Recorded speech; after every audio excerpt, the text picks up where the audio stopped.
Hello friends. सच्चे प्रेम पर आधारित कहानी उसने कहा था का पार्ट 1 हम सुन चुके हैं, जिसमें स्टार्टिंग में उसके बचपन की कुछ बातें बताई गई हैं। उसके बाद युद्ध की पृष्ठभूमि पर आधारित कहानी चल रही है, जिसमें लास्ट में वजीरा सिंह से लैना सिंह टकरा जाता है। अब उसके आगे की कहानी सुनिए। होश में आओ, कयामत आई है। लेफ्टिनेंट साहब की वर्दी पहन कर आई है। क्या? लेफ्टिनेंट साहब या तो मारे गए हैं या कैद हो गए हैं। उनकी वर्दी पहनकर ये कौन जर्मन आया है? सूबेदार ने इसका मुंह नहीं देखा, मैंने देखा और बातें भी की। सोरस साफ उर्दू बोलता है, पर किताबी उर्दू, और मुझे पीने को सिगरेट दिया है। तो अब मारे गए। धोखा है। सूबेदार हो रहा, कीचड़ में चक्कर काटते फिरेंगे और यहाँ खाई पर धावा होगा। उठो, एक काम करो, पलटन के पैरों के निशान देखते देखते दौड़ जाओ। अभी बहुत दूर नहीं गए होंगे। सूबेदार से कहो एकदम लौट आए। खंदक की बात झूठ है, चले जाओ। खंदक के पीछे से निकल जाओ। पत्ता तक न खड़के, देर मत करो। हुक्म जो यह कि यही ऐसी तैसी हुक्म की। मेरा हुक्म। जमादार लैना सिंह, जो इस वक्त यहाँ सबसे बड़ा अफसर है, उसका हुक्म है। मैं लेफ्टिनेंट साहब की खबर लेता हूँ। पर यहाँ तो तुम 8 हैं। 8 नहीं, 10 लाख।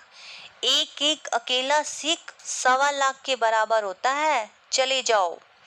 लौटकर खाई के मुहाने पर लैना सिंह दीवार से चिपक गया। उसने देखा कि लेफ्टिनेंट साहब ने जेब में बैल के बराबर 3 गोले निकाले। तीनों को जगह जगह खंदक की दीवारों में घुसेड़ दिया और तीनों में एक तार सा बांध दिया। तार के आगे सूत की एक गुत्थी थी, जिसे सिगड़ी के पास रखा।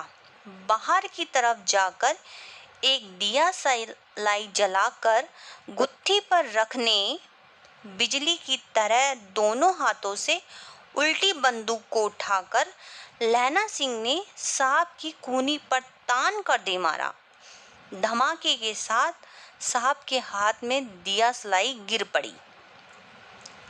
लैना सिंह ने एक कुंदा साहब की गर्दन पर मारा और साहब आंख मीन गॉट कहते हुए चित हो गए।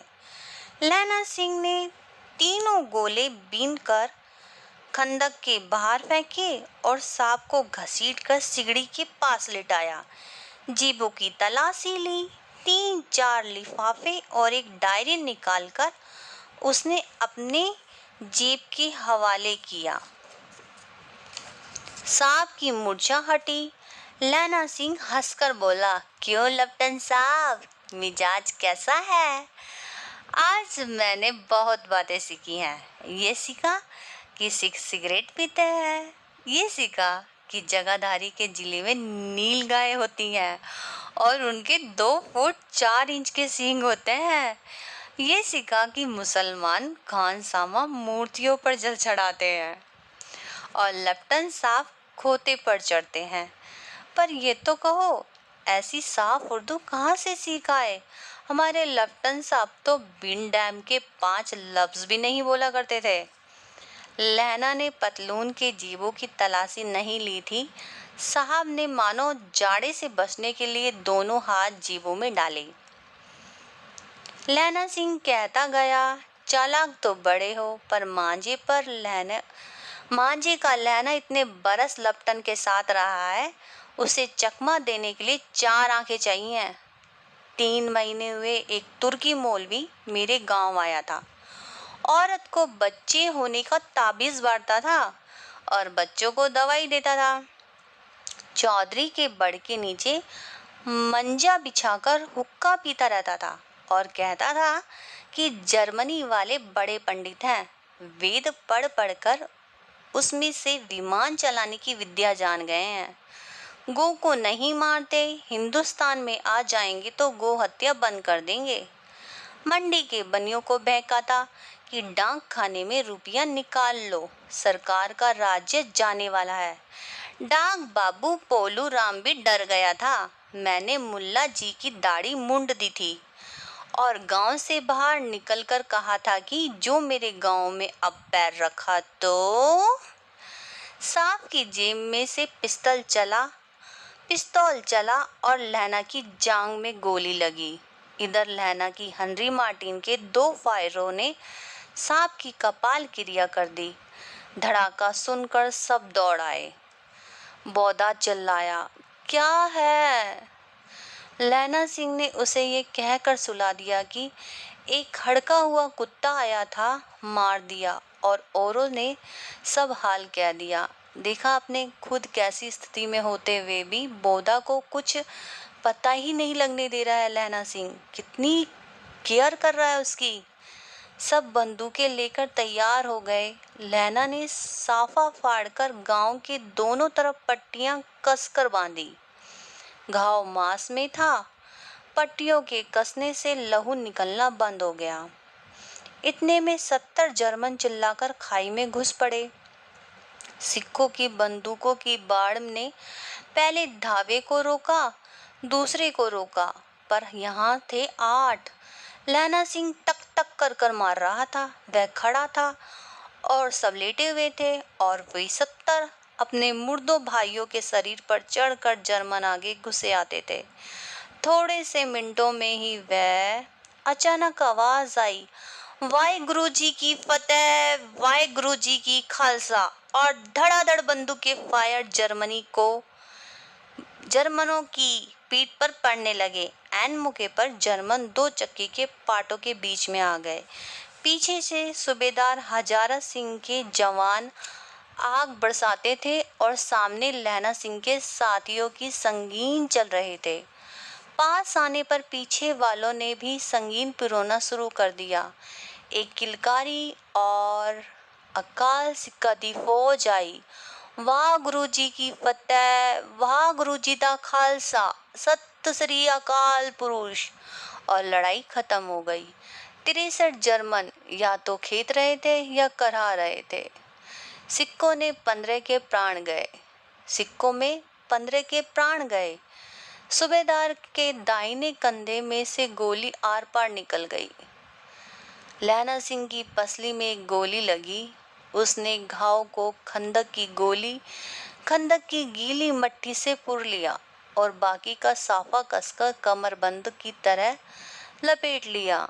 किसी को खबर न हुई कि लैना को दूसरा भारी घाव लगा है। लड़ाई के समय चांद निकल आया था, ऐसा चांद जिसके प्रकाश से संस्कृत कवियों का दिया हुआ छई नाम सार्थक होता है। और हवा ऐसे चल रही थी जैसे बाणभट्ट की भाषा में दंत वीणोपदेशाचार्य कहलाई। वजीरा सिंह कह रहा था कि कैसे मन भर फ्रांस की भूमि मेरे बूटों से चिपक रही थी जब मैं दौड़ा दौड़ा सूबेदार के पीछे गया था।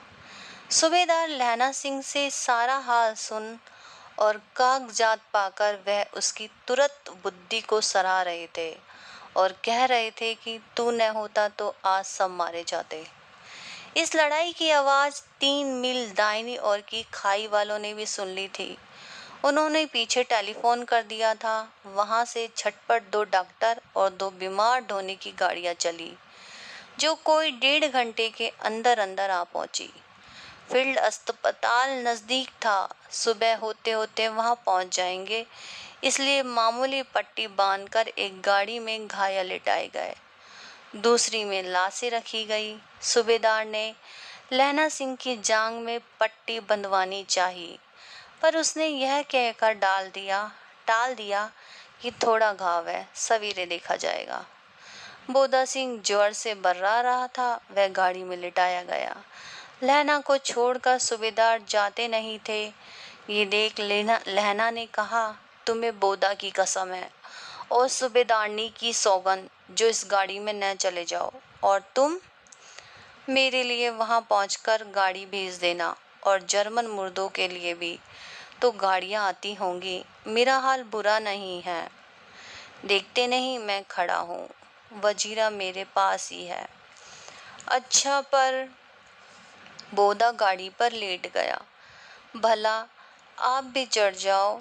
सुनिए तो, सूबेदारनी होरा को चिट्ठी लिखो तो मेरा मत्था टेकना, लिख देना, और जब घर आओ तो कह देना कि मुझसे जो उसने कहा था मैंने कर दिया। गाड़ियां चल पड़ी। सूबेदार ने चढ़ते चढ़ते लहना का घाव पकड़कर कहा, तने मेरे और बौद्धा के प्राण बचाए हैं। लिखना कैसा, साथ ही घर चलेंगे। अपनी सूबेदारनी को तू ही कह देना, उसने क्या कहा था। अब आप गाड़ी पर चढ़ जाओ, मैंने जो कहा वह लिख देना और कह भी देना। गाड़ी के जाते लहना लेट गया। वजीरा पानी पिला दे और मेरा कमर बंद खोल दे, तर हो रहा है। मृत्यु के कुछ समय पहले स्मृति बहुत साफ हो जाती है। जन्म भर की घटनाएं एक एक करके सामने आती हैं। सारे दृश्यों के रंग साफ हो जाते हैं। समय की धुंध बिल्कुल उन पर से हट जाती है। लैना सिंह 12 वर्ष का था। अमृतसर में मामा के यहाँ आया हुआ है। दही वाले के यहाँ, सब्जी वाले के यहाँ, हर कहीं उसे एक 8 वर्ष की लड़की मिल जाती है। जब वह पूछता है तेरी कुड़माई हो गई, तब वो धत कहकर भाग जाती है। एक दिन उसने वैसे ही पूछा तो उसने कहा, हाँ कल हो गई थी। देखते नहीं ये रेशम के फूलों वाला सालू। सुनते ही लैना सिंह को दुख हुआ, क्रोध हुआ। क्यों हुआ? वजीरा पानी पिला दो। 25 वर्ष बीत गए। अब लैना सिंह नंबर 77 राइफल्स के जमादार हो गया है। उस 8 वर्ष की कन्या का ध्यान ही न रहा। न मालूम वह कभी मिली थी या नहीं। 7 दिन की छुट्टी लेकर जमीन के मुकदमे की पैरवी करके वे अपने घर गया। वहाँ रेजिमेंट के अफसर की चिट्ठी मिली कि फौज लाम पर जाती है, फौरन चले जाओ। साथ ही सूबेदार हजारा सिंह की चिट्ठी मिली कि मैं और बोधा सिंह भी लाम पर जाते हैं। लौटते हुए हमारे घर होते जाना, साथ ही चलेंगे। सूबेदार का गांव रास्ते में पड़ता था और सूबेदार उसे बहुत चाहता भी था। लैना सिंह सूबेदार के यहाँ पहुंचा। जब चलने लगे तो सूबेदार बेड़ी में से निकलकर आया और बोला, लैना, सूबेदारनी तुमको जानती है, बुलाती है, जा मिल आ। लैना सिंह भीतर पहुंचा। सूबेदारनी मुझे जानती है? कब से? रेजिमेंट के क्वार्टरों में तो कभी सूबेदार के घर के लोग रहे नहीं। दरवाजे में जाकर मत्था टेकना। कहा, असी सुनी। लैना सिंह चुप। मुझे पहचाना? नहीं। तेरी कुड़माई हो गई, धत कल हो गई। देखते नहीं रेशमी बूटों वाला सालू अमृतसर में। भावों की टकराहट से मूर्छा खुली, करवट बदली, पसले का घाव बह निकला। वजीरा पानी पिला दो, उसने कहा था। स्वप्न चल रहा है, सूबेदारनी कह रही है। मैंने तेरे को आते ही पहचान लिया। एक काम कहती हूँ, मेरे तो भाग फूट गए। सरकार ने बहादुरी का खिताब दिया है, लायल पुल में जमीन दी है। आज नमक हलाली का मौका आया है, पर सरकार ने हम तीमियों की एक घगरिया पलटन क्यों न बना दी, जो मैं भी सूबेदार के साथ चली जाती। एक बेटा है, फौज में भर्ती हुए उसे 1 ही वर्ष हुआ है। उसके पीछे 4 और हुए, एक भी नहीं बचा। सूबेदारनी रोने लगी। अब दोनों जाते हैं मेरे भाग। तुम्हें याद है, एक दिन टांगे वाले का घोड़ा दही वाले की दुकान के पास बिगड़ गया था। तुमने उस दिन मेरे प्राण बचाए थे। आप घोड़े की लातों को खाते रहे थे और मुझे उठाकर दुकान के तख्ते पर खड़ा कर दिया था। ऐसे ही इन दोनों को बचाना मेरी भिक्षा है। तुम्हारे आगे आंचल पसारती हूँ। रोती रोती सूबेदारनी ओबरी में चली गई।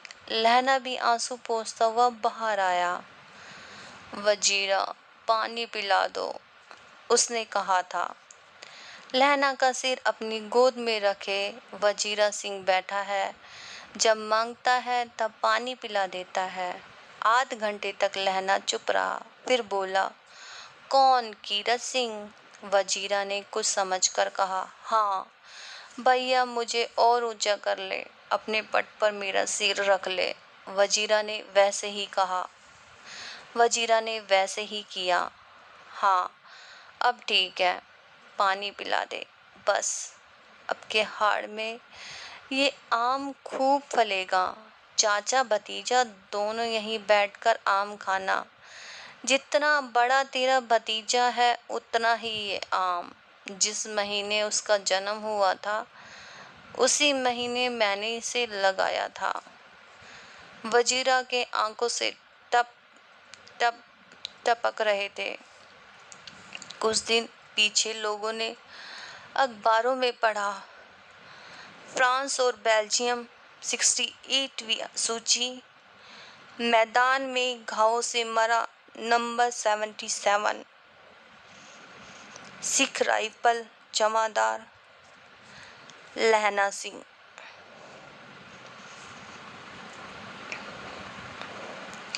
तो दोस्तों, सच्चे प्रेम पर आधारित कहानी ये यहीं ख़त्म होती है।